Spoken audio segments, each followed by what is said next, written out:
for an adult audience. Loveline may contain sexually oriented content.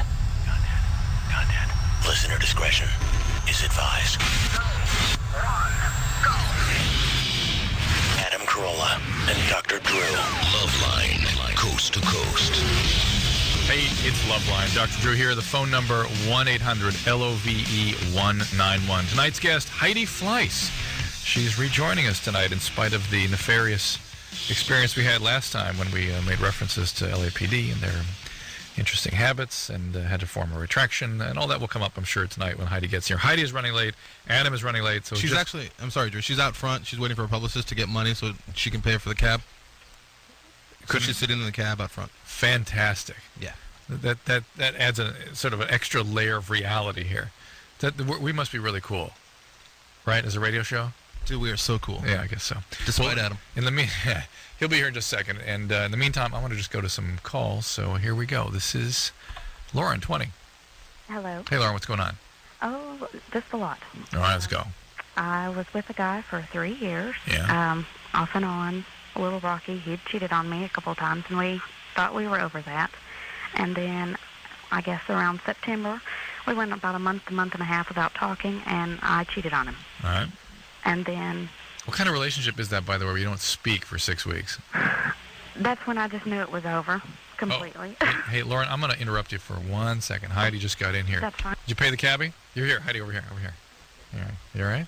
Yeah, I hope I don't lose $100,000 this time. No, I know. I was just referring to that. I'm surprised you came back.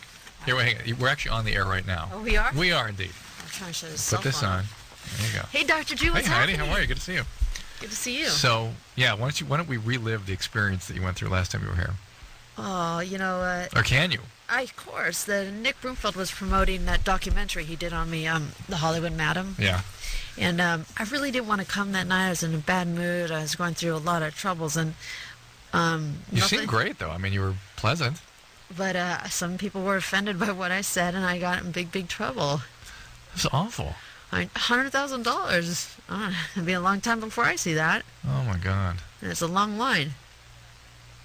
Awful. Well, thank you for coming back, nonetheless. Well, it's not your guys' fault, you know. Who knows why people do certain things, and you know. Are you sort of? Is there anything else hanging over your head that way? Any more legal problems? Pretty much that's it. You're done. You started over. Everything. Well, you put that all behind. My probation's over next month. Hallelujah. After 10 years. Oh my God.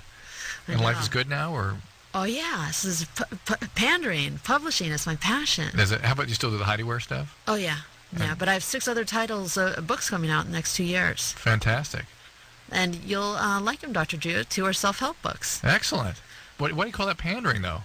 Pandering is sort of a negative connotation to it. No, the reason I called it pandering, it took me 10 years to think of the title, obviously. Oh, pandering is the name of the book? Pandering's my first book. You haven't seen it yet? I know you have a book. I've not seen it, no. I've talked to people who love it, by the way. Bring a copy. No, actually, a friend of mine brought a copy and wants you to sign it. He loves it. Oh, is he the one outside? Yeah. With the 2? He had 2 books outside? No, that was a stalker. That was a stalker. No, God, no, I thought he was with the studio. No. We have what we call sploozers here. Oh, God. I thought he was with the studio. He wanted me to sign it this way, sign it that way. Oh, God. But I signed it. And no, my book is called Pandering, and the reason why I called it Pandering is because nowadays we only hear pandering in the context of a politician is pandering to the crowd, or someone is arrested for pimping and pandering. So there's a lot of politics behind the word. So interesting. It's a great book. It's really that's what I actually heard that. It's unconventional, very unconventional, and I'm very passionate about it. It's the most passionate project or work I've ever felt about. And the other 6 books are coming out, is that right? Yeah. And what are they on? They said 2 are self-help. Yeah, self-help, 1 for men and 1 for women, obviously on relationships. One called The Beverly Hills Tutor, and it's this really beautiful girl. She has a master's from UCLA in literature. And it's a story. It's like it's a true story. It's a true story about the tutoring in Beverly Hills. And the stories, I would be like, "What? You know him? I knew him." Oh, interesting. So they're very interesting stories. And that's all the juicy stuff you want to hear. The Beverly Hills Tutor will be coming out, and then I have the reincarnation of Prince Machiavelli, Tupac Shakur, and it's a really good writer who just parallels their lives. and it's kind of like the modern day battle at Caesar's Palace that Tupac Shakur was in. Yeah. The battle of Prince Machiavelli is. And you wrote this with a... No, I have a writer doing it who's just really very smart, very, very smart guy. This was your idea, or you were sort of the... It was just a collaboration. Oh, interesting. I was in prison. I noticed one day, this is when I was in A&O, I don't know what it is. What's A&O? I think it's arrival and orientation or something like that. It's a horrible place. It's where you have to live with 4 people in a little room until you get assigned to a room.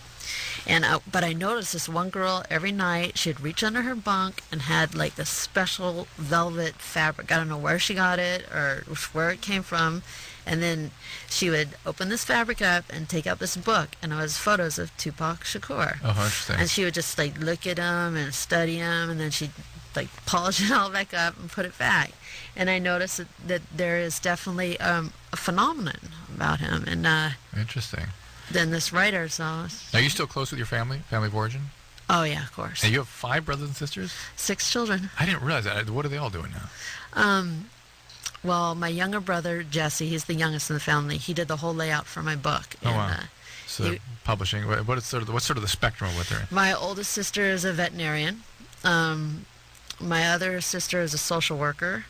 My other younger brother is a doctor in Oregon.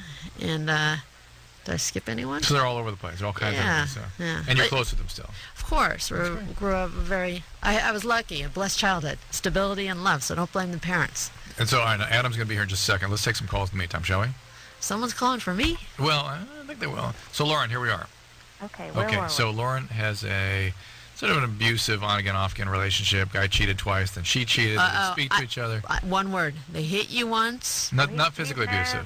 Not physically abusive. Okay, they cheat on you once, they cheat on you twice. Right. Bottom line Cheaters cheat. Yeah. If they hit you once, if they cheat on you once, they cheat on you twice, and they hit you twice. Don't hang around. That's it. Oh, yeah. If any guy was ever touched me, I'd be gone. All right, well, what happened? cheating, so you where move are we? on. Where are we tonight? Well, I have always been the faithful type of person. I've seen everybody get in relationships. What's the question tonight? I ended up getting pregnant. With the cheat? I don't know. Well, get rid of the baby. I already did. And Good girl. It's not right. You're depressed. I'm gone. You're depressed? Now, Heidi, why do you jump to that right away? Because she just was a traumatic experience. Her hormones are going crazy. She had Have you ever had an abortion? Of course. Now, correct me if I'm wrong. Now, I really believe that when women have an abortion, way more goes on biologically in terms of what causes this sense of loss than people make of it. That there's some sort of very intense biological change, even if you're a month pregnant. Absolutely. When you have a pregnancy terminated, and even if it's for sure you don't want it like that, your body goes through some weird. So you were attached to it in some way, and it feels you just go through a weird change. I don't know if you're attached to it. It's just your hormones. Like you get depressed, you act weird, you can shake. All right. So there we are, Lauren. Here you are. So what's up tonight? Well, I've been put on some depression medicine. Which one? Wellbutrin. Okay. Quit that.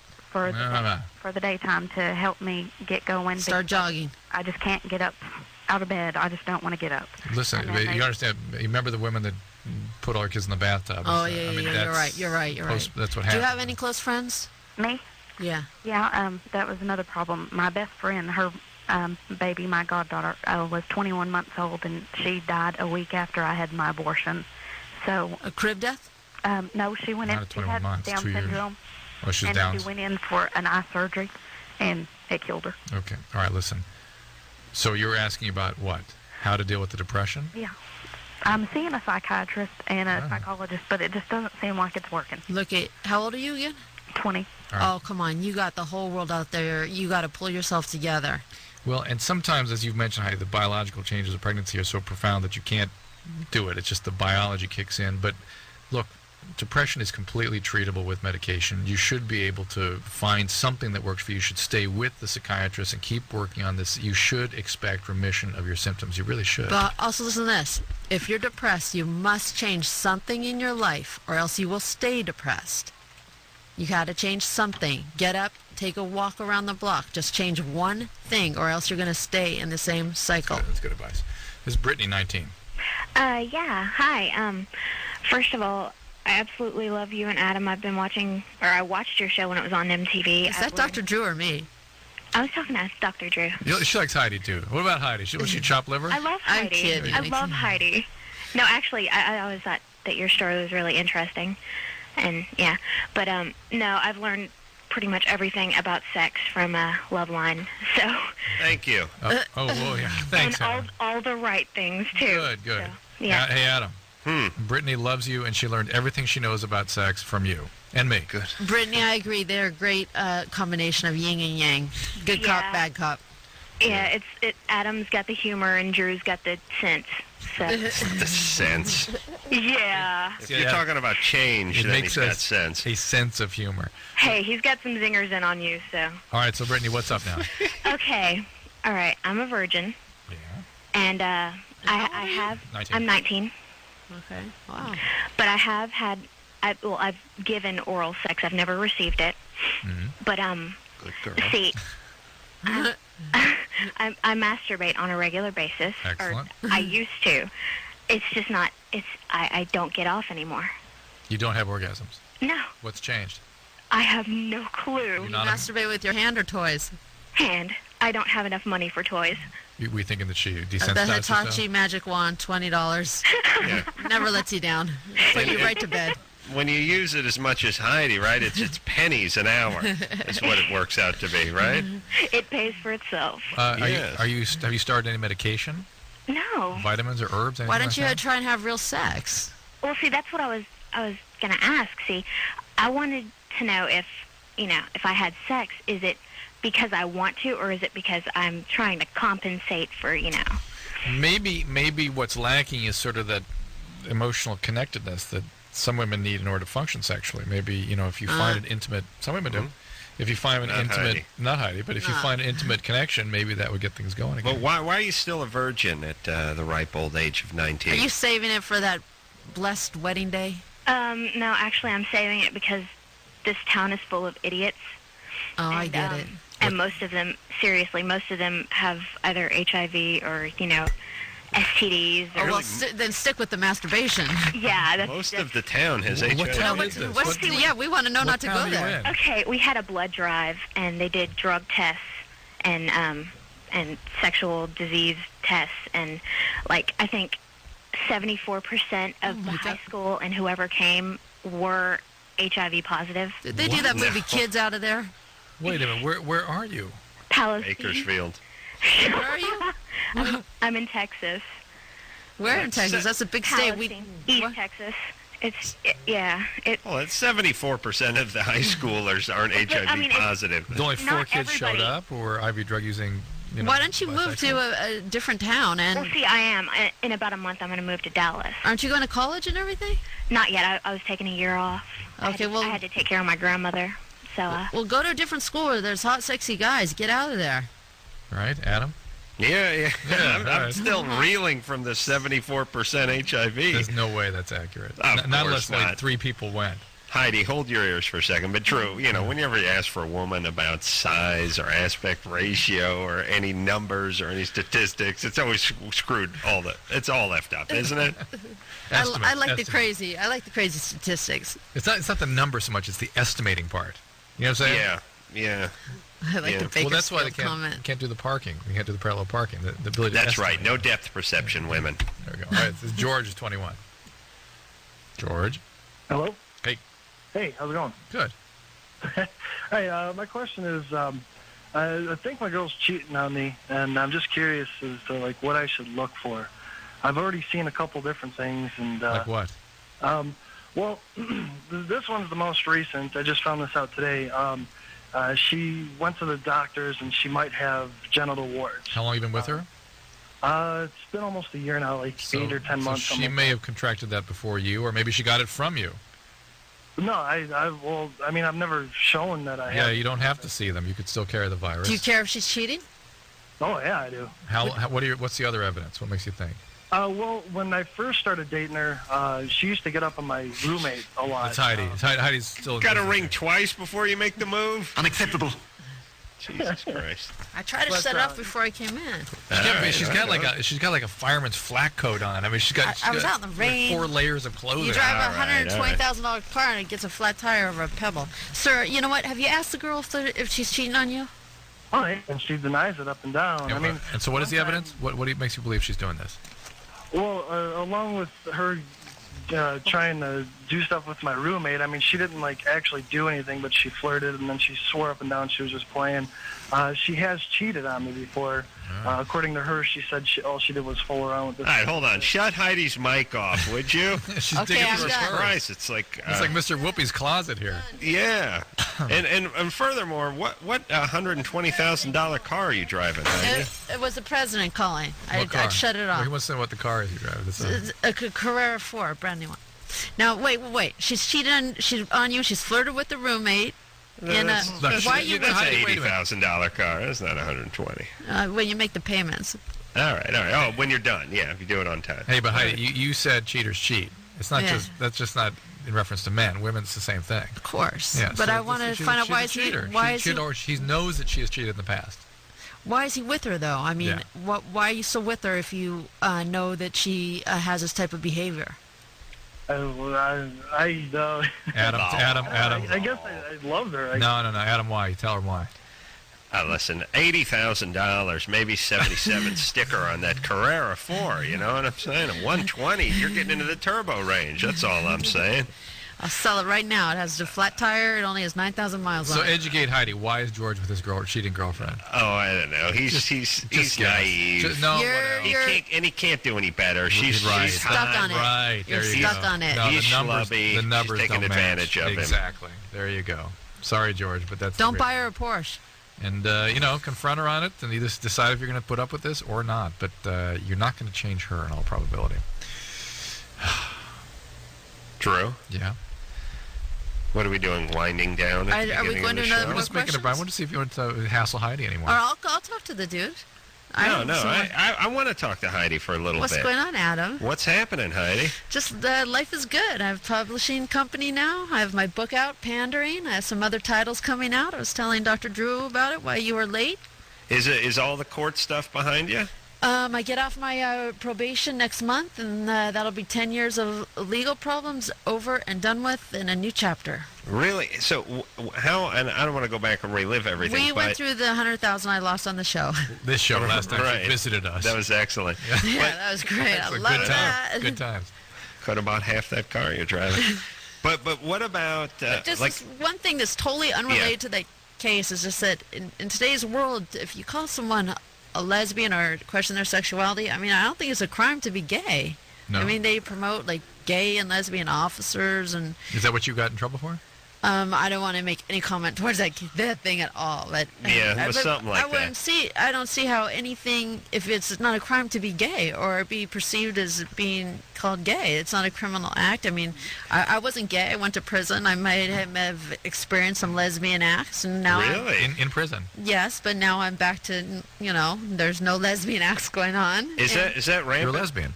Drew, please. Does that go on a lot? I mean, I've seen it in the movies. I it's saw lesbian hell. Caged Heat and Concrete Jungle. This is what I say in my book. Going in, 3% gay. While you're in there, 97% gay. Going Really? out, 4% gay. And Really? is it easy to do? Well, it's kind of like that environment where if everybody's doing it, it seems like it's the normal thing to do, or it seems like Right. it's okay, or something like that. Now, did you get bullied at the beginning? I mean, you had notoriety. People knew who you were. They were You- waiting for me. Really? I'm saying you must Really? have been Oh. a prize. Oh, it was horrible. Really? Oh, it was horrible. Yes. And I started out, I was sentenced to a camp up in federal, near Dublin. They used to call it Pleasanton, but the town didn't like being known for a prison, so they changed it to Dublin. It's in Northern California. Started out at the camp there, and people think camp, it's like Club Fed. That's not true at all. It's horrible. You're crammed in these little barracks, and they're overcrowded. And, I mean, it's the Newt Gingrich laws of no frills, and they really mean it. And everyone works. So I had to work in the kitchen from 4 a.m. to noon. And all things being relative, I mean, 3/4 of the people that are in there were living in crappy flop houses or one-bedroom Before they got apartments in Hey, East look LA. at the Unabomber. He's got a better quarters now. That's what I'm saying. Everything is relative. Look where you were up on some big mansion on top of the hill doing mounds of drugs, having sex, having a good time, driving $120,000 cars that you overpaid for. I mean, and it really, you know what prison should be, Drew? It should be a relative punishment. Yes. Like, if you're the Unabomber, you should have to stay in, like, a veal cage. That's right. Because why should prison be a step up from where you were? And Leona Helmsley should go to, like, a Ritz-Carlton. Yeah, Heidi, you should have to stay at a Red Roof and only get one room service meal a day. Well, actually, and no salad buffet. The Unabomber was housed. They had a federal detention center near us, and the Unabomber was housed right across the street, and I was fascinated. I would always ask the prison guards, what's he doing in there? What's going on? Were you in love with him? Well, it's kind of a fascinating case. I mean, did you want to marry him? The Unabomber, are you crazy? Let's get a call. Scott, 25. I don't like all that facial hair. Drew, Drew, hold on. What the hell kind of radio are you doing? You know, I'm making fun of those women that wait outside the prison. Yeah, the Richard Ramirez. Yes, exactly. The jury forewoman married him. I know, but why are you diving on the phone after that? Oh, because we have no time here, and I was going to just... All right, well, we should just take a break then. All right, fine. Because I am really interested in, and not just for the titillating lesbian stuff, but I am kind of interested in how this goes. And, I think it's like, to a lot of people, sort of a little bit of an urban myth that all this stuff goes on behind the bars. No urban myth. I guess it really does, huh? Oh, God. Does it ever? Did you have a girlfriend? What does it ever? You have one girl? orgies or something? What are you talking about? Well, this is what happened. At the prison camp, my first day I arrived there, I probably looked like the Unabomber. I felt horrible. And I'm at 5 a.m. I arrived there all shackled, and they give me some government clothes that are too big, and you get a government roll, which is just a bed and toothpaste and like a standard things you need to get by. And I'm carrying it, and this really good-looking black officer starts showing me around, and he's so nice, and I don't know the protocol if I'm supposed to be nice to him back or what, so I'm just confused. And all of a sudden, all these women prisoners, I think they look like women, some do, some don't, surround me. And they're offering me, do you need shoes? Do you need this? Because in prison, if you have the government shoes, it's like high school. They'll pick on you. You have to be able to buy the commissary tennis shoes, the good ones, or you'll get picked on. It's just regular, got to have the right Nikes thing. They got to have Gucci. But, wow. So well, wait a minute. Hold on a second, Heidi, because this is fascinating. Okay, so to I'm me. standing there with my bedroll. I want to finish it. I'm with my bedroll, and I'm Drew, hold on. surrounded by these women are circling me like sharks, offering me all this stuff, and I just look up like, oh God, why me? And then I looked around, and I saw one that looked kind of like a cute surfer guy. I was like, okay, yeah, I need tennis shoes, I need this, I need that. You're lesbian. Drew. For a few months. Now we'll hear about that relationship when we get back. All right, Adam? Yeah, that's a great plan, Drew. I didn't. Fantastic, you jack off. All right, we'll take a break. We'll be right back.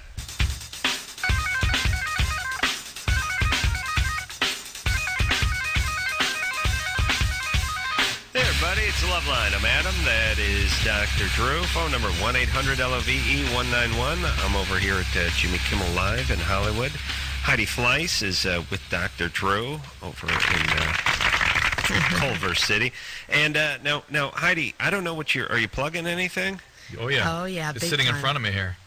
Go ahead. What is it? This is Pandering. It's my book out, my first book out, and I believe in this book. I think everybody will learn something from it. Even if you don't like me, that you will learn something from this book. It is an amazing production.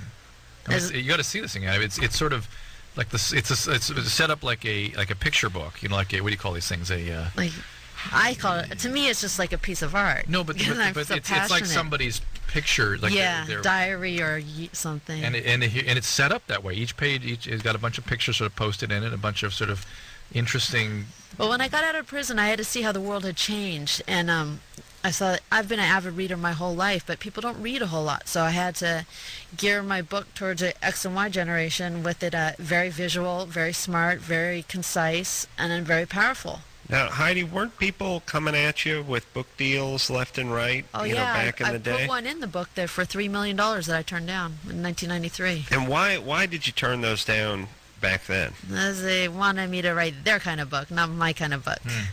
This has everything in it. This has court documents, it has photos, it has my crazy philosophies. I don't sugarcoat it like I'm so great or anything. There's just negative stuff about me in there.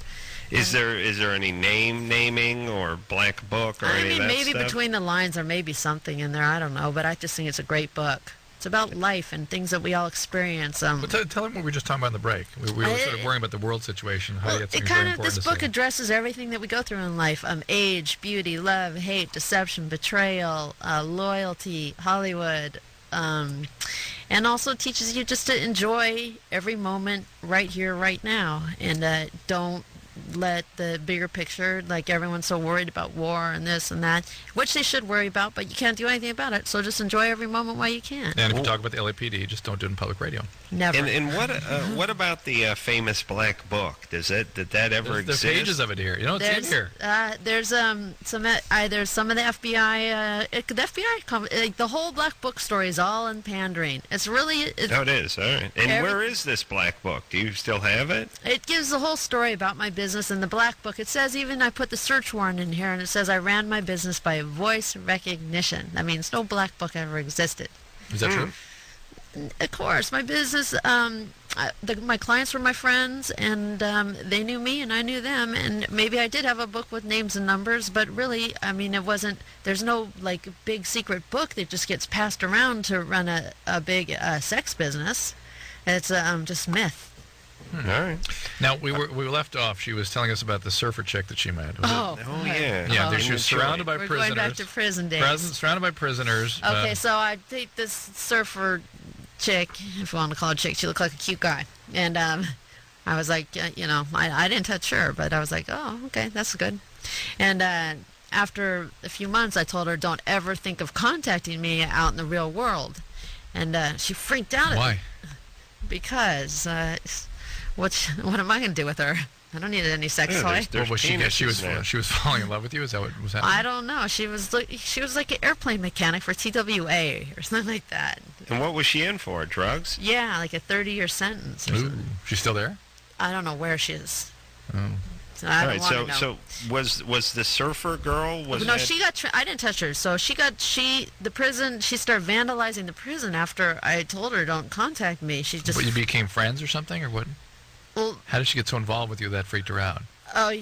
No. Well, after we got close. Okay. You get it? I'm reading between the lines. Yes. Okay, we were close, but I didn't touch her. I would just be like, oh yeah, that felt good. And actually, it was really good. Yeah. But got to do what you got to do. Yeah, but so when she's gone, do you find another girlfriend? Oh, yeah, I got transferred after she left, I got transferred across the street to a harder prison, much, I was way out hustled. They're much craftier than me. And there are people who will die there. There's serious prison. And there I met probably one of the smartest girls I ever met in my life. She's beautiful, great person. Her name is Sylvia, and she's in there for 20 years. She looks just like J-Lo. What's she in there for? Drug dealing. I mean, it's like America's Gestapo. Yeah. So did you find that most of the women at least, were in there for drugs? Yeah, it's mostly drugs. Were there recovering programs behind that people got into? They're recovery programs, but a lot of it stems. People are just victims of their, of society. Some of these women, I think that if they were brought up in a different environment, would have gone to college, could have been, biologists or whatever, could have had a different career, but, well, look at you. Your dad's a doctor, right? Never blame the parents. That's what I'm saying. Didn't keep you out of prison. It was the neighborhood. It was the neighborhood. Well, so when you walking away from the prison and sort of looking back on the experience and seeing the people that were in there, generally decent people who were underrepresented from a law standpoint and basically got screwed and lots of drugs and all that. I'm serious. I don't think we should be locking up everyone for drugs. I think that the drug laws definitely have to be changed, and these violent criminals, were so lenient on them. It's crazy how someone could carjack someone and beat him to death with practically the butt of a gun, and they get an 8-year sentence, and someone who is selling weed gets a 25-year sentence. I just do not get it. Yeah. Yep. Yeah, I don't get it. And then the ecstasy thing. I'm sitting on the prison rec field, and I'm reading about ecstasy. I think I've taken ecstasy once in my life. I hated it, because anything that's going to make you hug and kiss an enemy, I'm not going to take. But in USA Today, it described ecstasy. It says it makes you want to hug and kiss and dance all night. Well, gee, let's make that illegal, and AK-47s, let's give that to everyone. I mean, that doesn't make sense either. Well, look, the point is I think they ought to just ask the people, do you want a guy who carjacks someone and pistol whips someone doing the same time as someone who's selling weed? The answer is obviously no, and that's how the laws should be reflected. I mean, it's real simple. I don't, I mean, the public seems sort of apathetic to it, but I think a lot of it is they don't know what's going on. Yeah. All right. I don't know. Maybe it's because we don't live the cities we live in don't reflect the majority or something. But 80% of the women in there for drug related causes. It's crazy. Fantastic. All right. This is Laura, 33. Laura. Hey. Hey, Laura. I have a question. Well, you're called Dr. Drew. And I'm wondering, why are you called by your first name? It's so informal. I mean, it seems as if you don't have any kind of because when I was education or authority or advice. I don't know. I mean, I'm not trying to insult you whatsoever. I believe, you're very popular. Maybe he has a tough last name. I just would like to know what kind of, authority you have to give advice on the air. You want his credentials mailed to your house? Hold on, because he goes by his first name?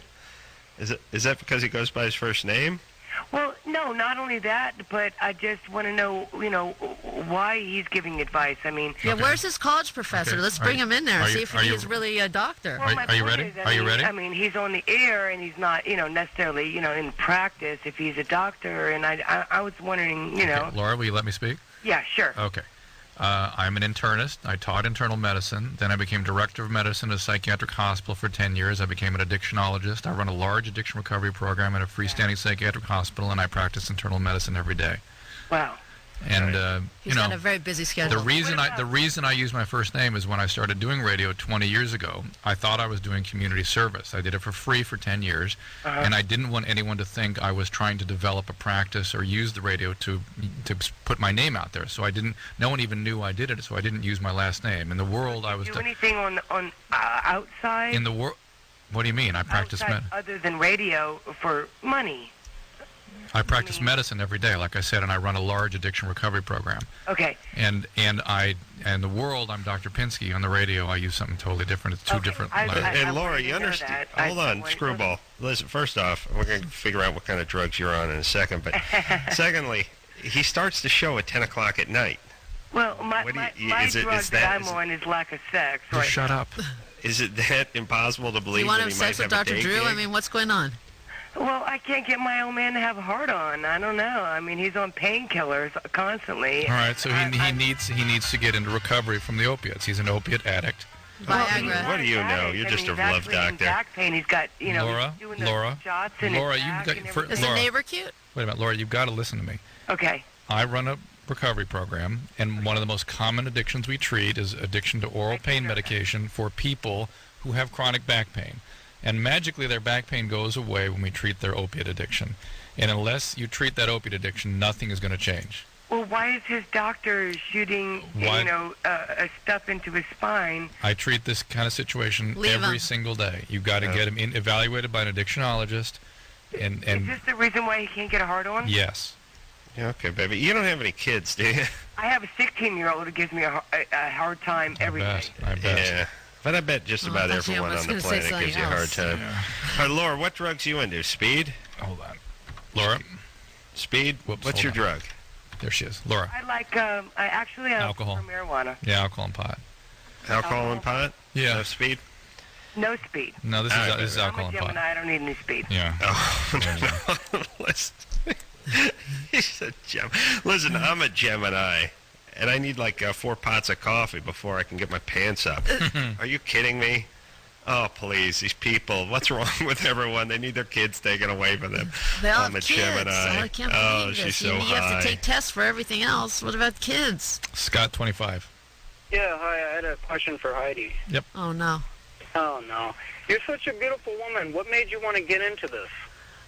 It's not something I really wanted to. It's just one of those things that kind of happened, and as it was happening, I didn't realize it was snowballing into some huge enterprises. I didn't know I was going to corner the sex market or end up in 3 years in federal penitentiary and 10 years of probation. It just kind of happened, and I don't know. Now, was your addiction getting going through all this too? Was it part of all that? I was addicted to the money and the thrill, and it turned out exciting. But thrill addiction is part of an addictive disorder. Well, then everyone's addicted to something, whether it be water. Heidi? Yeah, I know. Come Dr. on, Drew. baby. Who are you talking to? Yeah, who do you think you're talking to? I know, here? Dr. Drew. I'm shutting up. What were your drugs? Heidi? What was Heidi's drugs? Everyone knows my story. Embarrassing. Well, last time we talked to you, you were getting into recovery, and you were. I was happy with sober it. then. Yeah. And now. And I'm just saying that every addict has a thrill mechanism. They either substitute thrill for their drug of choice, or thrill is part of the evolution of their disease. And sex is sometimes part of that. Sometimes it's extreme sports. Sometimes it's dramatic relationships. Publishing now. That's different. I'm career-driven. That's passion. That's a little different. So, are you sober now, Heidi? Yes, I slipped a few times. I had a couple times. It was hard readjusting to society. Mm-hmm. And in prison, I had an experience where it was like the one time on earth I did not want to get high ever. In prison? Yes. I just got out of solitary confinement after like 60 days. And I was. Why? Why mean solitary? It's a long story, but I ended up throwing a metal chair at a correctional officer, 2 of them. It's a long story, but I had to do it or else I would be like, Fleiss, clean that up. Fleiss, go get that. Fleiss, get this. So I end up.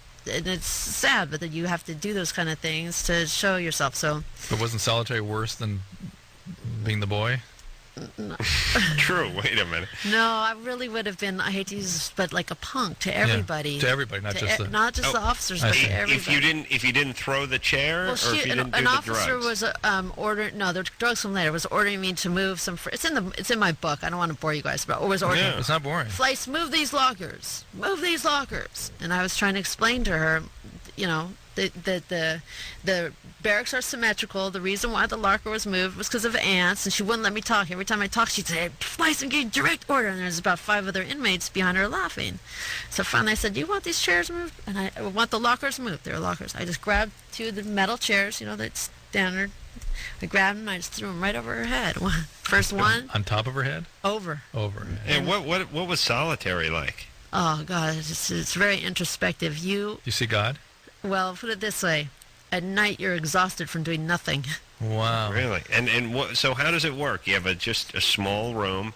You don't get no reading windows. Material? Reading material, yes. And your food comes through a slot in the door. And I think 4 days a week you have recreation out in a cage. And, a cage? Yeah, it's all caged in. And you shower, handcuffed to the shower, just like on TV when you see like on Dateline and stuff, just like that. Wow. And so I was there 60 days. I got out, and I was like, wow, I got a headache that first day out from standing up so long because I was so used to laying down. But I read a whole lot.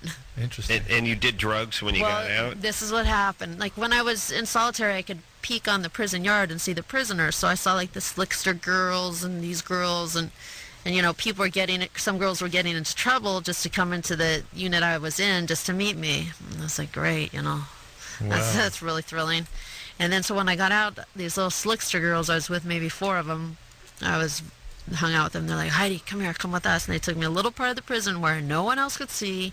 And then there's 4 of us, and they put out 4 little lines of drugs. And it was the one time in my life where the last thing I wanted were drugs. I mean, I wanted eyes all over in the back of my head. And I had to do it because if I didn't do it and someone got in trouble, all the finger pointing would be whatever. So I did my little line. 1 hour later, an officer's like, Fleiss, come here. Urine. Yeah. Wow, really? And the captain is like, tell me who did it, and you don't have to go back in. I went back in for 45 days. Solitary? Oh, yeah. Oh, my God. Wow, so you didn't squeal. No, I took the speed test. You're no stoolie. And did you see drugs in prison a lot? I mean, did Rarely. you know they were around? Rarely. Interesting. It's hard. Right. It's really hard to... the way the federal system's set up, it's just really hard, and it's so scary because people are in there for life and stuff, and the stakes are so high that people don't want to take a chance. Wow. All right, let's take ourselves a little break. This is fascinating. Yeah, it is. There's another book here. Glad you did this, Heidi. I mean, first, just so we could all learn, Now you know what it's all about. Oh, my God. All right, we'll take a little break. It wasn't Heidi the Patty Fleiss. Hearst days where they had mink coats, and it was like a nightclub back then. Yeah. Yeah, good times. Heidi Fleiss in studio, and we'll be right back after this.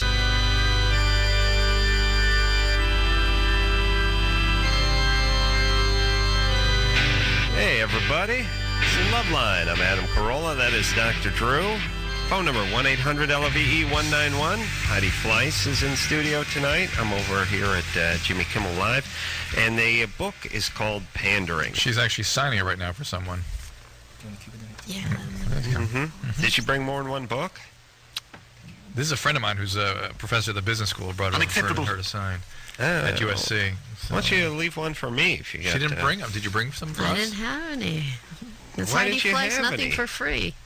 No kidding. Oh, you gave me a free sweatshirt last time I saw I you. must have been in a rare mood. Photo album. Signed That's it? what it looks like. Like your own photo album. Yeah, it looks like a photo album. And it's There's an a inside. lot of... It's like a scrapbook. It's like a Heidi scrapbook.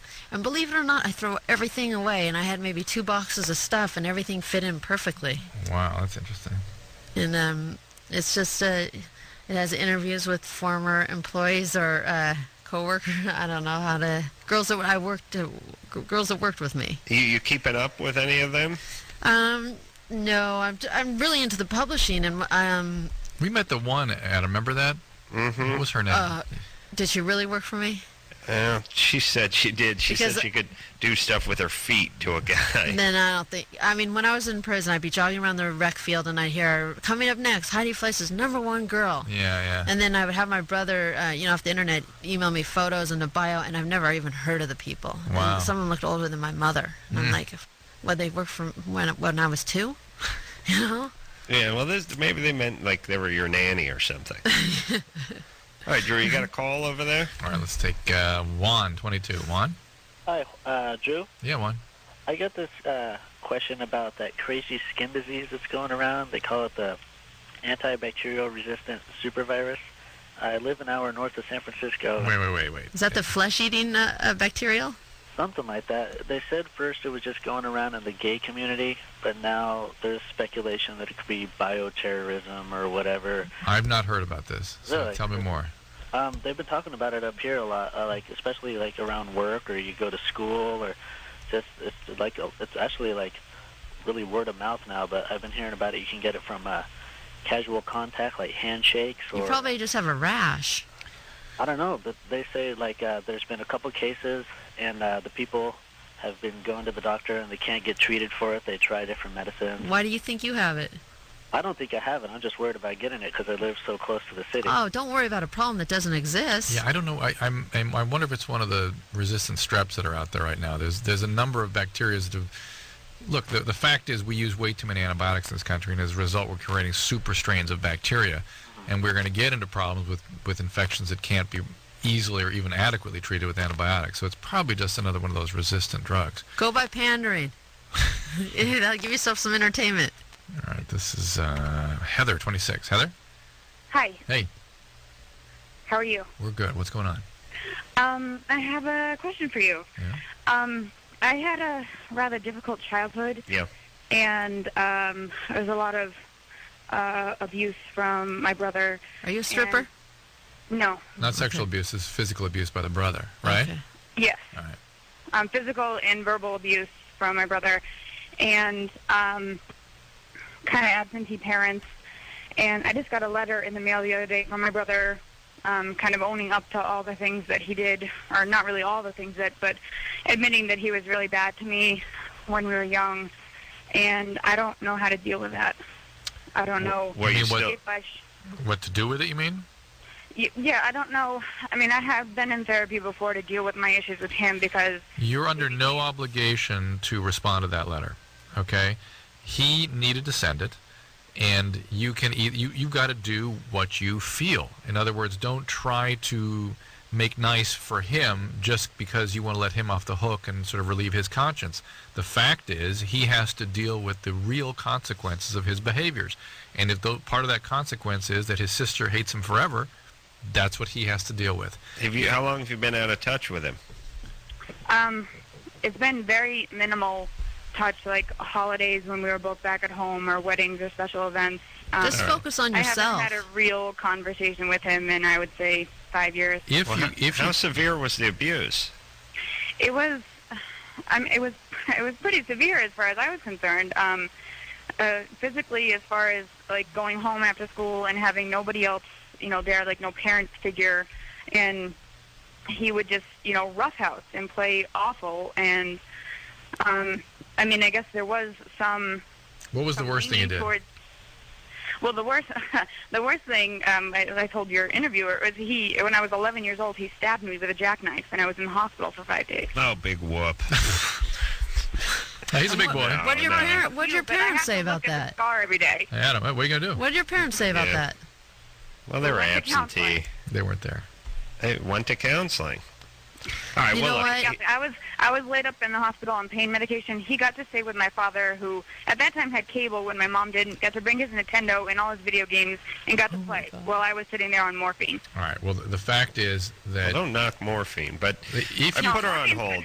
Let's just figure you this out. got to just get over all this and forget about yesterday. Heidi's got a good point. If you can find it in your heart to forgive him, it will help you getting over the traumas. On the other hand, you're not obliged to do it for him. You've got to do it. That's for yourself if you want to. If you don't want to respond to this letter, don't. You don't have to let him off the hook. That's part of the consequence of what he did. He has made his amends. You're going to respond to it however you respond to it, and that's. And also, just take the pressure off yourself. Figure on take another look at it in 2 months and see if you feel like responding then. That's good. Let's work on yourself. Get a career. Move on and focus on you. In the meantime, we got to move on too and go to break.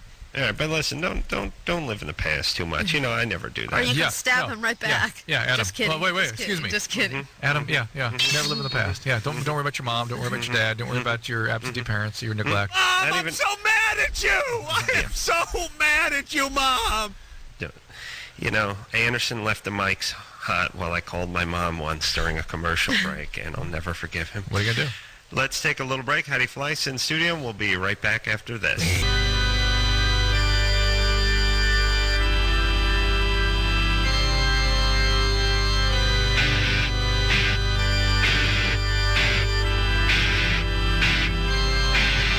Everybody, it's Loveline. I'm Adam. That is Dr. Drew. I'm over here at Jimmy Kimmel Live. Been guest hosting on the show all week long. You got a lot of people calling in saying they really liked you, Adam.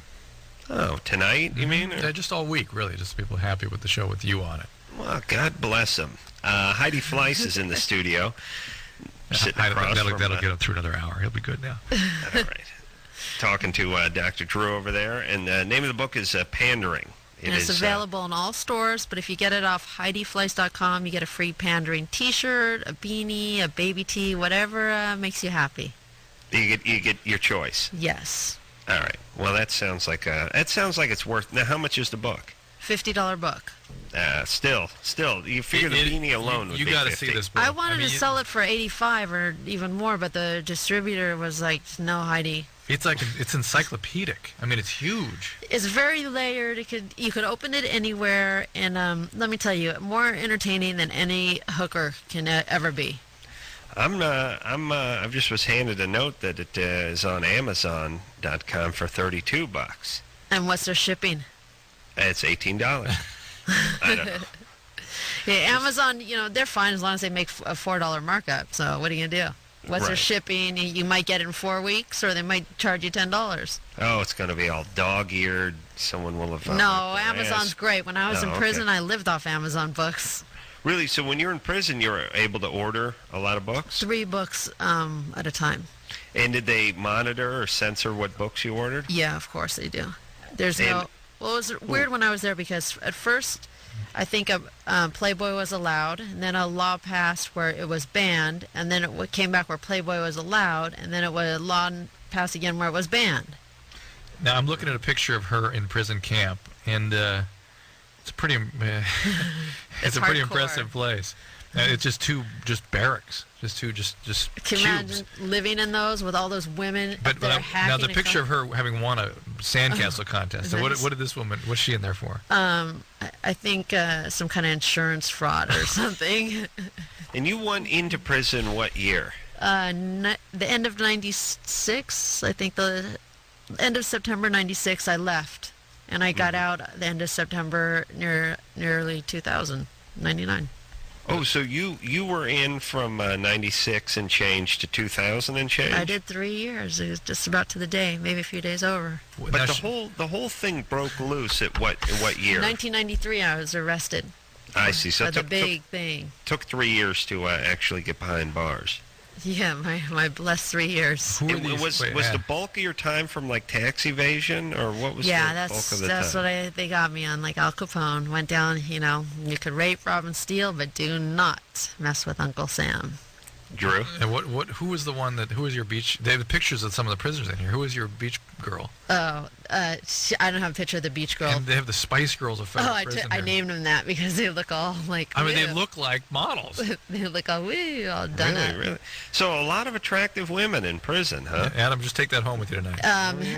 Let me tell you, there's the other kind too. And there's some of you that can't tell. They're like, wait, this isn't a men's prison. Really, but there are also for every. I mean, were you surprised that the women were as attractive as they were? Yeah, I was definitely. Right. So those movies are right. All right, Drew. Should we take? This is going to be Fantasyland. There's going to be all these men waiting outside the Federal Correctional Institutes now. Oh my God. Should we take a phone call? Yeah, this is Renee. It's 20. Renee? I think Renee hung Did we up. lose you? One more time, Renee. She hated me. Oh, No, God. they hung Melissa, up. 25. Hello. Hello. Hey. Hi, Heidi, Adam, Drew. Hey. Heidi, I love you. I have been, like, I don't know, not fascinated to say in such a psycho manner, but with you since I was young. I've always wanted to talk to you or meet you or something. I think what I'm you did flattered. is great. You got to get this book. It's like meeting her. I know, I can't wait. Actually, she was the topic of conversation at work tonight, and they were telling me she wrote the book, and, so, of course, I have to run out as soon as possible. Women everywhere love you. I mean, really? Like down to my grandmother. They're all fascinated by you. You did such a wonderful job at your business. You provided a service. You provided jobs for these women. You kept it clean. You kept it safe. And like you said, the only reason you went down is because you're messing with Uncle Sam, and that's unfortunate. But, yeah, my grandma was breaking down on how we used to have the red light districts, and all the women were so beautiful and classy, and, but you did such a good job. You're a really good businesswoman. You're making me blush in the studio here. Hey, Well, hey, I wish I Heidi. could see you blushing, girl. Does this exist anymore? I mean, I remember when you were a hot topic. There Is was it what, also, modems, not madams now? Yeah, there was another madam who was allegedly. Oh, please, sort she's of, rinky-dink. She was rinky-dink. Yeah, small So time. I mean, nothing really exists. There'll now. never be another one again. Heidi, to me, you are the one and only. I love Why you, never girl. again? Because times have changed, and it was just kind of a unique time period where everything gelled for me, and I was tied into 1%, probably the richest men in the entire world. And I had personal relationships with them. I met through a boyfriend before I was ever in the sex business, most of them. And no one else is going to be connected like that or tied in the way I was. What do those guys do now? Some have passed away. Some are another. Who knows what they do now? I mean, isn't there, if you're suggesting that those kinds of guys always need that kind of thing, they must be. Maybe they're that from getting somewhere. it. Maybe they're married, or maybe people. So they just stopped doing that kind of thing. Or maybe they still see girls from. Well, a lot of from- them were married, right? I mean, when they were seeing your girls. I don't know. I didn't ask for. So maybe some were. A lot of them were actually single, believe it or not, and they're hardworking men. They were running. Were a lot of them from out of town or out of the country? No matter where you are, you always want a California girl. Yeah, that's right. Melissa. So, Everybody loves sex. Melissa's a People stripper. pay for it till there's no more. Melissa, what do you do? You, I'm a bartender, Yeah. Mm-hmm. You sound Little happy. I like prostitution that. too, maybe. Or? not a stripper, All but I right. can make you all the screaming orgasms you want, Heidi. Oh, you're great. But anyways, you're a great businesswoman. Martha hope Stewart you love the cookies don't book. have anything on your cookies. You're great. Wow. Yeah, wow. I Good need my time. Heidi fan club. No kidding. It'll also make me sleep good at night. Heidi, Yeah. so you had a kind of celebrity before all this broke, but it was sort of Underground. in a little microcosm. Yeah, I mean, people you worked with and who worked for you, and your clients knew who you were, obviously, and obviously part of your job is not being a household name, but now that you are, do you like that? Oh, come on, it's horrible. It is? Yeah, I loved it before. I mean, I felt like I had a very powerful, position.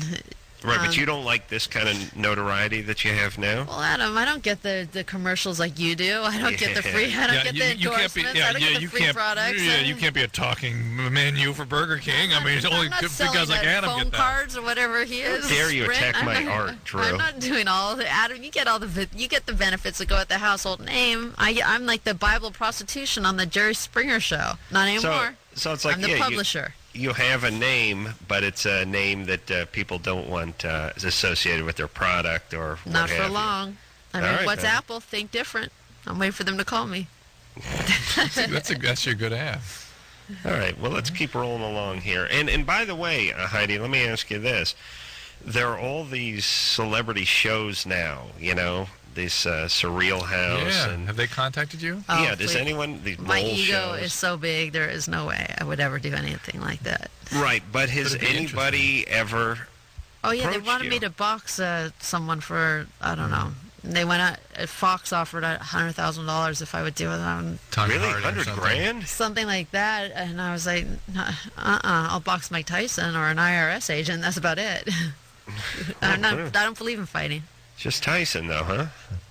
Just a joke. It seemed like a great strategy. All right, well, let's move forward. Well, he gets those here. big pools of 30 million, Right. Matt, 20. Hey, what's going on, Dr. Drew and Adam? Hey, Matt. Oh, man. All right, man. I got a situation here. I work here in Tulsa, and I'm debating whether or not I should date my manager or not. She's 6 years older than I am, and she's kind of a tease, Will you get a bonus? Do what? Will you get a bonus?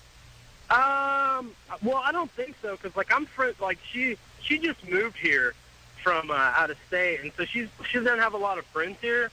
So, she's been hanging out with a lot of people from her work and stuff, and that's cool and all, but... Well, what kind of job?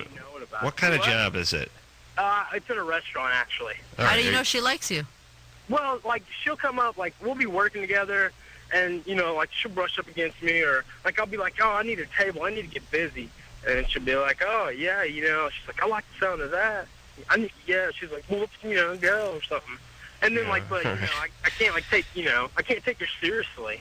Matt makes quite a compelling argument there about her offering a table. Well, okay, so here's the bottom line. And if you have, and Drew and I differ on this a little bit, but I think he's going to agree with me on this, which is if you're in a career, you probably don't want to start mixing the business with pleasure stuff. And in a professional work environment, there'd be rules against that kind of thing, too. Well, if you can move on up, keep doing it. All right, would you quiet down, Drew, and let me finish my Go goddamn ahead. point? That was Heidi, not me. No, you started off. All right, cutting go me ahead. off, you jackass. Look, if it's a career, that's one thing. Don't monkey around. But if it's working at a restaurant or some fast food joint, or it's a Christmas tree lot or something, then it's game on. All right. Do whatever you want. I mean, if she's 6 years older, who cares? She's your boss, who cares? If she were 20 and he were 14, we would care. But he's 20, she's 26. Right. If he likes her, fine. If he doesn't, fine. All right. Good Just times. don't take it serious. Jackie, 35. Jackie? Hi, Drew. Question for you. It's a little embarrassing, but when I have orgasms, really, really intense orgasms, sometimes I urinate. You sure it's urine? Men love that. They do. They go crazy for that. No, Heidi, I'm not. Heidi, you would charge extra for that, right? I mean, if one of your girls could do a little. Well, when I was urine told, spray? I was told a couple girls had that, and then the men would request them and request them, and Well, I do have a partner who gets really excited when I do that, but I'm just assuming it's urine. What else could it be? It could be female ejaculation. No way. Yeah. there are there's many girls that have it, and guys go crazy for it. So you are blessed. Guys like when they produce something, when there's evidence of their hard work. Yeah, they know you didn't fake it. I mean, truth be told, we'd like it better if the little stuffed animal came out of your coos when we gave you an orgasm instead of a spray of urine in the face. But we will take it, because you women, you take it for granted, but every time a guy has an orgasm. True. Jackie, let me tell you, men are going to stalk you. Well, she's got a man, and he's happy, right? Well, I mean, there's been a couple of guys who get really offended. And Really? doubt about it. Yeah. I doubt it. And trust me, they're going home, and the next day they're thinking about it, and their palms are sore. Well, she's got one guy, right? I have a couple partners right now. Oh, couple partners. One guy that likes it, she said. One guy really likes it. Yeah. Oh, you're going to meet some that are going to stalk you. And what's wrong with the one guy? Why don't you just settle down with him? Oh, it's just kind of a... Not enough money. No, it's not that at all. I just got out of a serious relationship and don't really want to get into... It's just fun for now, you know. All right, so you're having Smart. sex with younger guys? Well, yeah. All right, shocking. All right, let's do what you want. Don't get pregnant. Good times. You have kids? Oh, sorry. Oh, that's all right. Hold on here. Go ahead, Jackie. You have kids, Jackie? No kids. Good. All right, do what you You're want. blessed with something. Keep it as you've got a surprise there. Okay, well, that's good to know. Yeah. Somebody help tonight. Here we go. Yeah, you were touched by the hand of God. You made a sort of comment about the guy not making enough money. Do you think women are that premeditated about that? Well, I think in today's day and age, there's so much money in the world, and I don't mean it in a like a gold digging way, but in a sense of being lazy and hardworking, and that a woman should date a man who is hardworking, who does have a high ceiling, and who does want something of substance, and who wants stability and love, and to be able to provide that. Yeah, she wants money, but yeah, I heard that. Lots of money. But let's get this message $120,000 across. C4.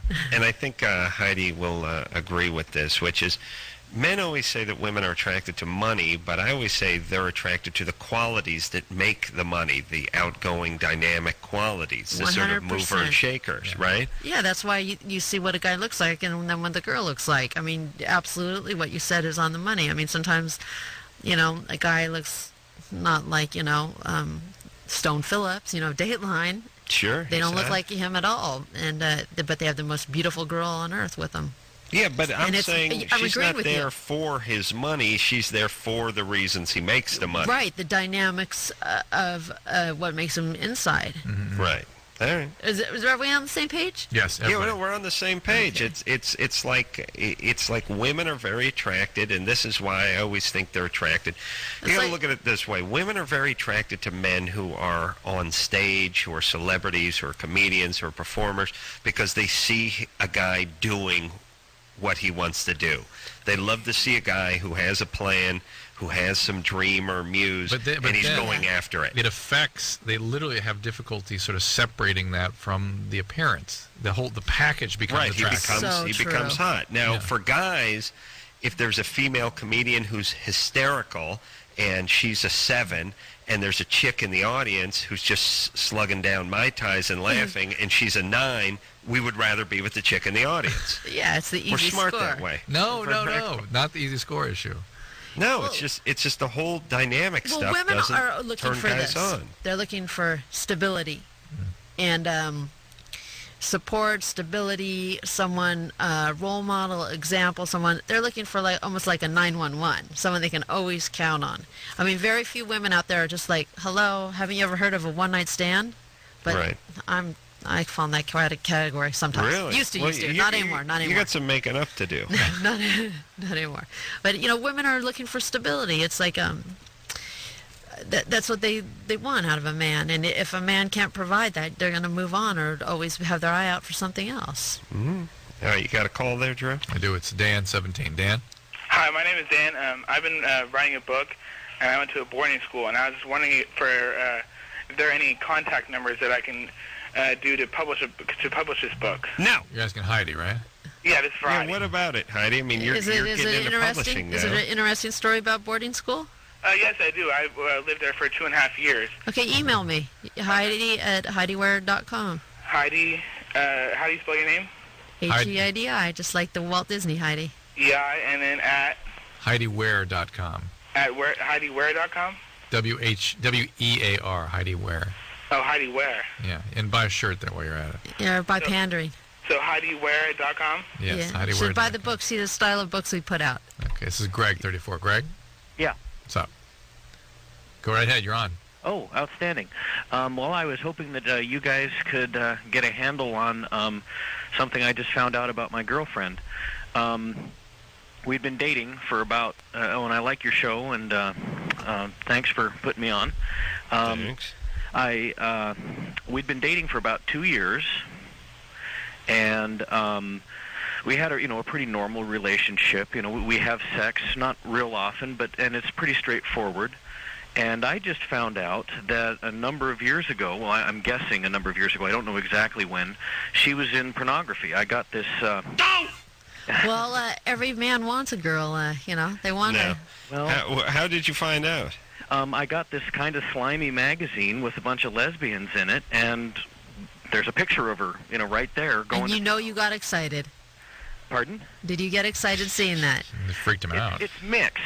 It's really interesting to see this. Well, is it a new magazine? I know that this is quite a few years ago from the picture compared to her now. I would say she's about 32 now, and I figure she was in her mid to late 20s when this picture was done. Did you address this with her? Not yet. Is it possible it's someone else? Pardon? Is it possible it's someone else? What do you mean? With somebody else doing like a threesome, or? No, someone else in the photo. I get the bogus vibe. Me too. I thought that at first as well. Her earlobes are the same. There we go. But her butt is the side of a mason jar. Yeah. Right? Really? Yeah. Yeah. Right. It's smacked of bogus.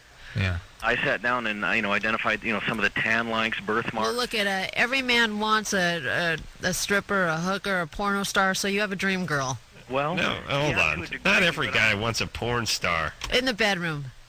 All right, in the bedroom, but this is his girlfriend. He really got one. But this what do you mean? He sat down and identified tan lines from earlobes, Adam. Earlobes.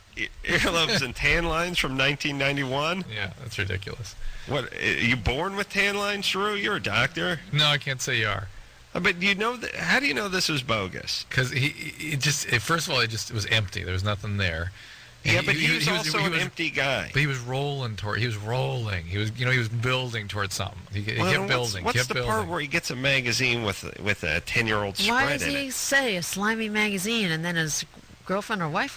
Get back. Why is he looking at a slimy magazine? Serious, Greg. Why are you looking at a slimy magazine? Well, I like lesbians. It kind of turns me on. Okay, so obviously you're interested in it, and so if she's in there, you should be happy. Well, but I'm worried that she'll, dump me for... Why do you worry about problems that don't exist? Well, okay, and I guess the other problem is that when we have, she's totally prude with me. She doesn't want to do, any kind of unusual sex. 1 second, Greg, sidebar. A few minutes ago, A, the lesbian thing didn't enter this discussion. B, sex was normal and fine. Yeah. The story's changed a little bit. All right. So just get it back on. Listen, Greg. Uh-huh. If this is a bogus call, would you please just sound off so we can get on? Greg, you know what? Buy her some more gifts, and she'll probably be more willing to do more stuff. Okay. That's my suggestion. Yeah, because that's what I'm wondering is for what we do, we just do standard stuff. It's been a number of years since this. I'm guessing because she has no. She's only 32. What's the name of the magazine? I've got it right here. Pink. Oh, Pink. Sounds classy. Yeah. You know what? Just offer her. Buy it, take her shopping, offer some nice gifts, and see. I'm sure it'll be okay after that. Heidi, what kind of strategy is this? Just pay her off? I guarantee to any man out there, if you want a girl to give you oral copulation, if there's nothing on the dresser, it'll be just oral copulation. If there's $300 there or $3,000, you will have the best oral copulation of your life. Hold on a second. You got to pay for a BJ? I'm just saying that there's a difference between the money on the dresser and the money not being there, and it's not prostitution. It's not? No. It's just money on the counter. Define prostitution, please? Well, that could be just, it's such a... Come on, some people say a wife's a prostitute, and the term... Nobody says that. Well, all right, hold on. We're going to take a break. We're going to let Heidi dig out of that grave she got in just a second ago. Oh, God, no. Just understand what I'm saying. All right, Adam. I know what you're saying. Get it. You get it. All right, baby doll. Calm down over there.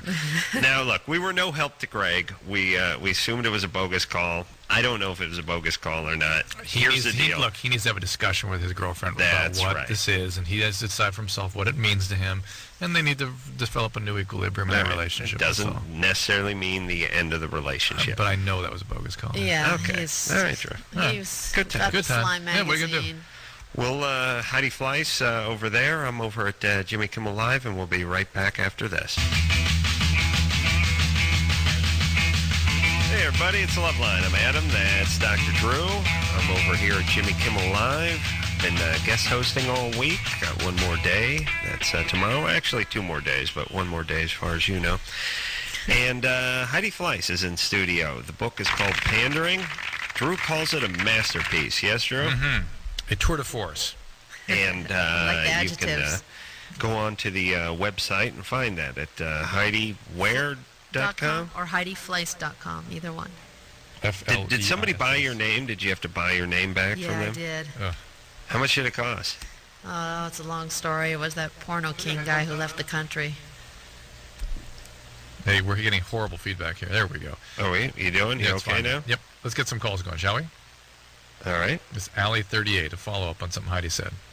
Oh, no. Allie? Hi. I was just wanting to make a comment about Heidi is so right. My husband likes oral, and I'm not real fond of it, but he puts the money down and doesn't he get it better, right? He gets it better, and Help us understand that as men. What are we talking about? Where does he put the money down? well, sometimes it's in an envelope. It's just, and he gives me a card. He doesn't even like to buy gifts, but he gives me a card, and it's full of $100 bills. And Are you pretending that you're being a prostitute? No. It's just a mental thing. I want more money, and he wants more oral.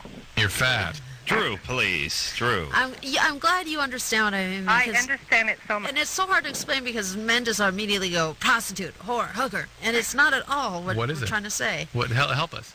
It's trying to say, like, I'm going to make you feel much better, and you're going to make me feel much better because by me doing this to you isn't really going to give me all that much pleasure.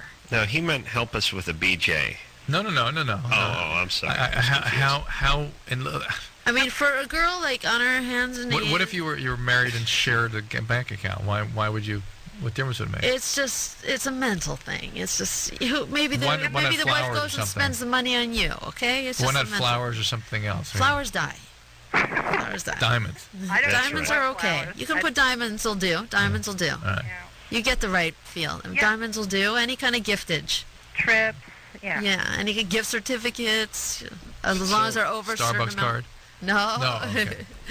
But to me, this sets a very dangerous precedent, which is I got to give you $300 so I can get a BJ for my wife. I'm just saying, I didn't mean to say 300. Just as long as there's some kind of bonus there or something. And as far as wife, I mean, come on. After a while, sex can get to be routine, and you gotta spice things up somehow. No, but what do we get for going down on you? That's right. Some men, they enjoy that. And, some women like your oral sex too, though. Yeah, that's true. You're both right on it, and it is. You just got to figure out that medium in between with your relationship. All right. Adam, what was your analogy for oral sex with girls and guys? Is sucking on a finger or sucking on an open wound? Yeah, it was something like that. It was good. Who said that? Adam. I can't rember what it was, but the point is it's a taller order for what we have to do. And yet we're getting no compensation for it. Some girls hate it. They shouldn't do it. Hate receiving it. I mean. Oh yeah. Yeah, I know. Very few though. Yeah. Right, just keep going forward here. Phil, 22. How you doing? We're good. Phil's calling from Maui. Yes. Good times. I just had a question. I just want to know, my wife was molested when she was younger, and I want to know if there's anything I can do to make her feel comfortable during sex. Well, you got to pay her off, right? We've learned one technique. Yeah. Go slow. Yeah. It's going to be a problem, maybe always. Does she have any therapy for it? No, she don't really try to talk to me about it. I've tried to ask her to talk to me about it and everything. The problem when people sort of close it out like that and say, well, I dealt with it, is they may have dealt with it on one level, but on another it leaves a very implicit kind of memory and scar on their biological system, on their brain. And one of the consequences of that is that they relate in sort of predictable ways in their relationships, and particularly in their sexual encounters, where it can be sort of uncomfortable or traumatizing or difficult. And unless she really works at it and gets some treatment, it's not going to change. I say you go slow, a lot of foreplay, massage her back, talk to her. I have done everything I possibly can. Just sometimes we get into it and she tells me stop, quit. Tell her, call me daddy. Just kidding. And another thing, when during sex, after she has an orgasm, she hurts. Now, is that normal? Maybe you better find a new girl. Is she on medication? They're married. Come on. Oh. Is she on medication? No, she's not. This happened before you get married? I like Was it like Heidi this? thinks women are just disposable, like Kleenex or something. Hey, get a new one, get a different one, different size. Well, I think the same thing about men, so. Well, here, ultimately, Drew's right. I mean, if she was sexually abused, she's got to get therapy. And that whole part where she's fine, it's past her, that's BS because she's having pain. She doesn't want to get on top of her. But pre-marriage, did she complain and all this go down as much? Yeah, a little bit, but it really didn't affect our relationship at all. It's now starting. How long have you been married? We've been married for 3 years. All right, so it's time for her to get some treatment. It's manifesting. I guarantee you it has more manifestations than just here. This is Maddie, 28. Hi. All right, I'm having problems having an orgasm, and I used to be able to have them, but now it's getting more and more difficult to have them, and I'm wondering if anything can be done. Hitachi, magic wand, can't beat it. Works every time. Vibrators aren't working for me. Again, no medication. Are you on Prozac or something? Yeah. No, I have multiple sclerosis, and I'm on lots of medication. All right, well, MS can cause orgasmic function just by itself. Yeah. What do you want, copolymer or something? What do you? Beta-seron and muscle relaxers.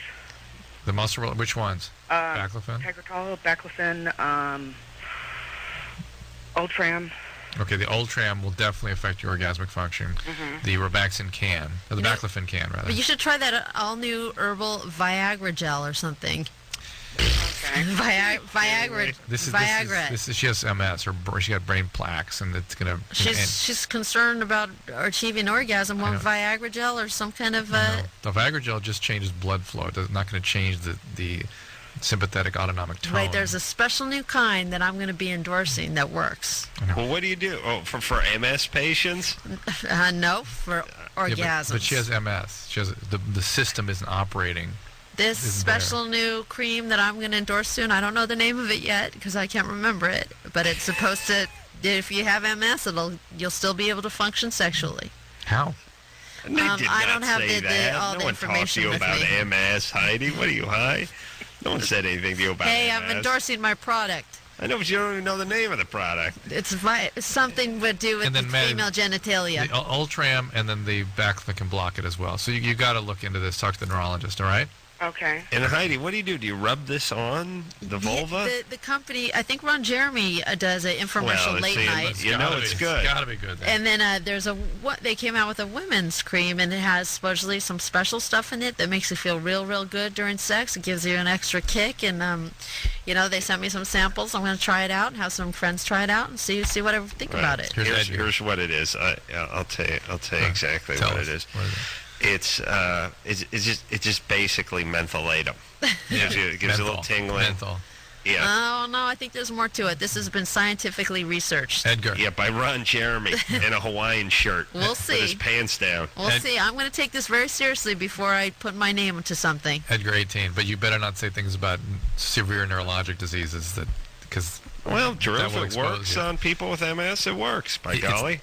What if it does? What if all of a sudden she's just like orgasming nonstop? Then it's not the MS that's causing her the problem. The fact is, it's like saying you're in the medical profession, so I can't even. It's like saying know more than me. Argue with him. Who no, cares? He's the doctor. Edgar, what's going on? Respect the doctor in the house. He uses his first name. Can you really believe him? I know. He naps and masturbates all day long. And wait a minute, that's off the sofa. Comes in at night. Please. Edgar 18. Hey, how you guys doing? We're good. Yeah, I just want to say, first of all, your show is fabulous. Great. Really cool. And the thing I wanted to say is one time my girlfriend, it was her birthday, and I bought her gift and everything, but right before I dropped her off at her house and everything, I hugged her and I put a $50 bill in her pants without her knowing. She thought I was just, going down caressing her or whatever.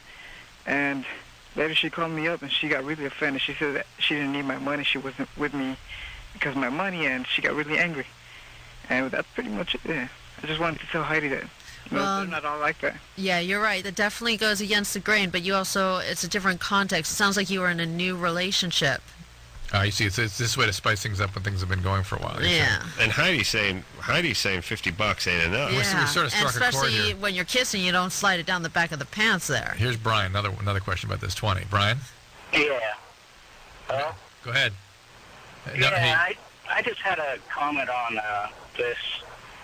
Giving your wife or girlfriend money to pleasure you doesn't make any sense to me. Why would you have to do that if you guys are in love? How come all men don't agree with me, but most women do?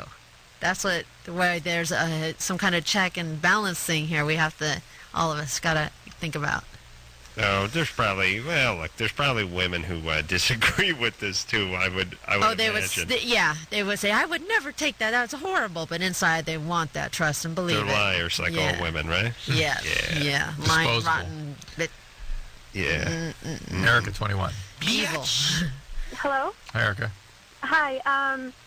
I recently lost my virginity about 3 weeks ago, and the first time I had it, of course, it hurt, because I lost my virginity. And then, a couple times after having sex with this guy, it just didn't feel good. I mean, I really wasn't getting wet, and that's the same. Normal. Huh? That's it's normal. Yeah. Okay, well, I wasn't feeling anything, and we've done it, about 6 or so times, and I mean, we've done it in different positions, and we've done it And he's probably in heaven, right? Huh? He's probably in heaven, and you're hating it. Right? Yeah. He's he's loving it, and it's just boring to me. It's not. I mean, Why did you wait? Why did you wait until you're 21? Well, I waited just because I'm a Catholic, and I wanted to stay as good Purgatory. as I can, and I just wanted to wait until I was old enough to handle the responsibility. If I got pregnant or anything, then I have my own place, I got a job, that way I don't have to depend on a guy or marriage or anything. I was waiting for. All right, we get it. You know what it is? It's the guy. You're obviously there's going to be one time when you stand near a guy and you're going to get this pit in your stomach and you're going to feel hands and feel all those chills and feel all weird, and you're going to know that one is going to make you feel real, real good. Yeah, well, I guess my question is hey, whenever we talk to someone who kept their virginity until the ripe old age of 21, it always smacks of a handful of issues. Doesn't mean they're nuts. It just means they're less likely to enjoy sex the later they wait for some reason. And I don't know what the average is, but after 17 and a half or 18, each year you wait after that, it gets a little bit weirder. Yeah, they read too much into it. It becomes too much of the thing over their head. It becomes an issue. And I'm wondering, this guy doesn't sound like he's the world's greatest lover either. Right. That's what Heidi was saying. But I think they need to just tweak, work just it out, break themselves in, find each other. And communication. And when we get back, we have a female who disagrees with Heidi. Shocking. I knew someone would. Yeah, of course. Uh-oh, a Heidi hater. Lots of them out there. After this.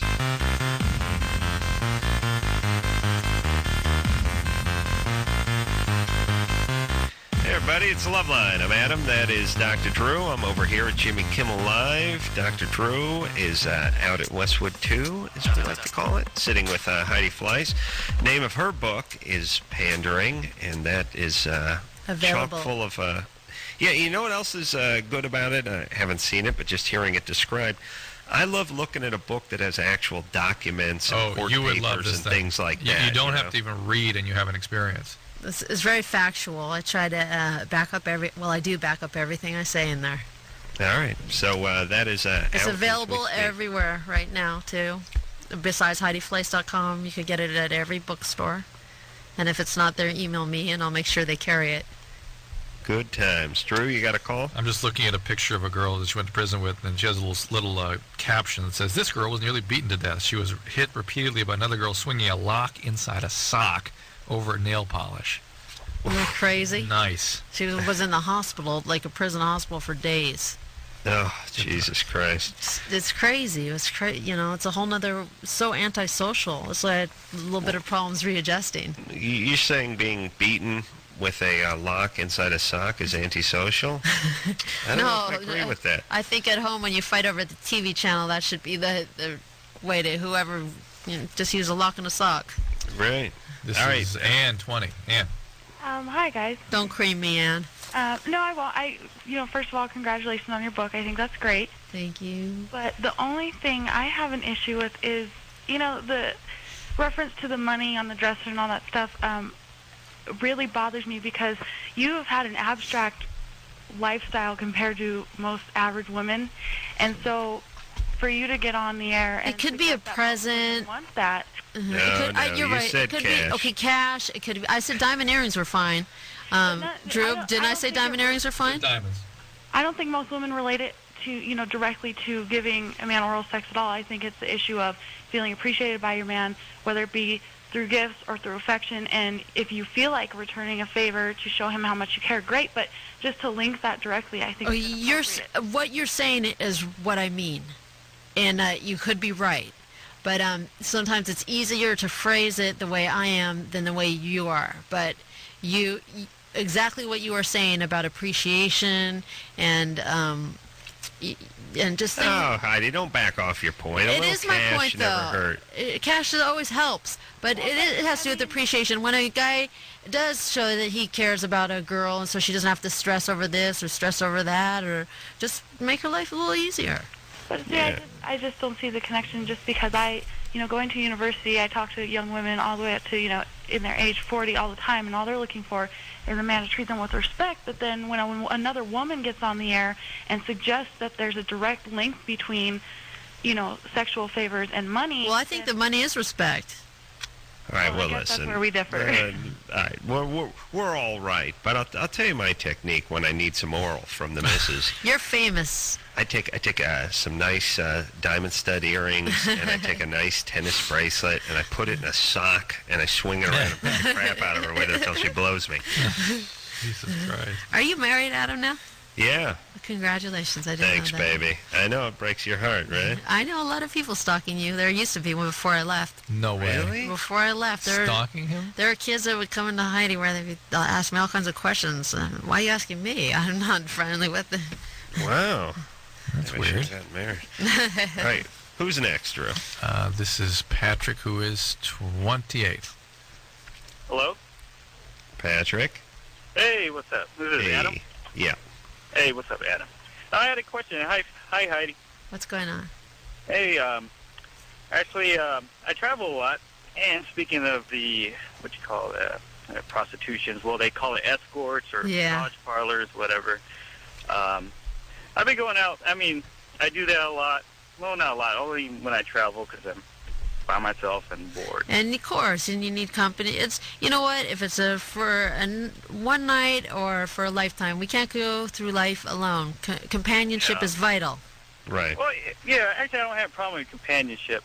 The only thing, the question was, I know you probably can't tell me, is that, I mean, I could afford these women and all that, Well, now with the internet, it's like a free market. Oh, yeah, that's true. They got some, like, cityvibe.com. What is the question, Patrick? The question is, I want to upgrade to better women, like how those Czechoslovakian women that you see in Hollywood. I mean, I live in L.A. You probably have the contact, but should I ask, like, the CEOs or the people in my company, the big ballers, like, who they go through? Or, You're trying to find out where the best-looking girls are for the best price. These little Asian massage parlors, Yeah, Patrick, here's what you need to do. I'm out of the business. I'm a publisher now, but I wish I could help you. Next time... Back in the day when I met him, they were all Mrs. Russia, or Ms. Russia. They have themselves like a nice board meeting or something next time with the honchos and the CEOs of the company. You just storm right in and start demanding names and numbers, all right? See if you can get a good feel for what these guys are paying, if they're getting a group discount. Is there like a photos? Is there a card you punch like at a sub shop, where after your 10th blowjob, the 11th one's free? You need to find out all these things. Look, I mean, Heidi, am I right that the amount of money that you spend basically is in proportion to the women that you get? I mean, if you want to spend $15, you get what you pay for. Right, it's in my book. Is it any different than buying a car? Exactly. I mean, if you want to pay $15, you're going to get a $15 woman, and if you want to pay $5,000, you're going to get a high class one. Right. You don't want to worry about it in the morning if your VCR is gone, or your DVD player is gone, or your wallet has been stolen. You want to know you wake up and she's either gone or cooked breakfast. Brian is 23. Brian. Hey, what's up? Hello? Go ahead. Hey, buddy, what's up? Hey, Dr. Drew, Adam. Love you guys. Long-time listener, first-time caller. Thanks. Heidi, how's it going? Pretty good. What's happening? I want to know ways to kind of spice up my love life with my girlfriend. What's going on with your girlfriend? Well, it's just kind of like, I've been a little more experienced than her, but she's just really not into trying new things. And just... Have you talked about it with her? A little bit. Like, I've tried to, try different things and stuff like that, and she's just like, she tries it, and then it's not like... What do you want her to try? Okay, you know what? I think that... Have you brought home some pornos or magazines or anything? No, not for her. Buy her, my suggestion, have a gift for her, and then get a little wild and crazy right after you give her the gift. What about a little booze? That's my plan. A couple of wine coolers, vibrator. What about sneaking a vibrator into the room? What do you think of that, Heidi? I'm not one that's crazy about sex toys. Like, you mentioned a that's particular... when you're alone. I see. But I'm a one-on-one person. I don't need any kind of buzzing sound around. I don't like, anything beeping or anything like that. But with your girl, I think that you should talk to her about it. Gifts work. I'm telling you, it's a magic trick. Giftage. Well, and I don't. I know we're talking about the sort of prostitution. You got to take the prostitution element out of it. You got to just. Women are more open. It's just something. Listen. You know what someone. You know what Diane Farr said once. I thought was rather smart. She said, "Think princess." And the way you treat a princess, right. the way you do it. Yeah. And not to say, the old MTV Loveline co-host, but not to the extent that. You treat her as a little child or something, but you just think about spoil that the princess. It's not just like you're this and that, and I'm Yeah, I agree with that. It shouldn't be derogatory. It just got to think of a different term as you do it, and it does have to do with appreciation. And trust me, a girl likes it, and they're gonna respond to it. We got to go to break. Hey, Adam, it's assistant producer Lauren. Had birthday tonight. Hey, happy birthday, baby. Hey, good times. Yeah, Drew, wrap up for me. All right. All right there, buddy boy? All right, buddy boy. Hey, good times. Yeah, you're a big boy. Oh, no, we're coming back. You and I are coming back. Yeah. All right. Good times. Nice idea. Okay.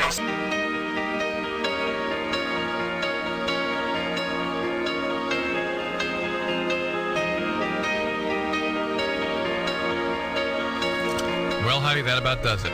Thank you for having me on the show. Remember, pandering, Valentine's Day. Get it while you can. Pandering that pandering, Heidi. Yes. It really is a very, very interesting book. I couldn't you notice I was the whole time kind of thumbing through it. It's really I know, I'm so flattered. I love you for loving it. And you have an interesting story, and we enjoyed having you tonight. So I really appreciate you coming back, and please come back again. This time, hopefully, it will not cost you $100,000 as it did last time.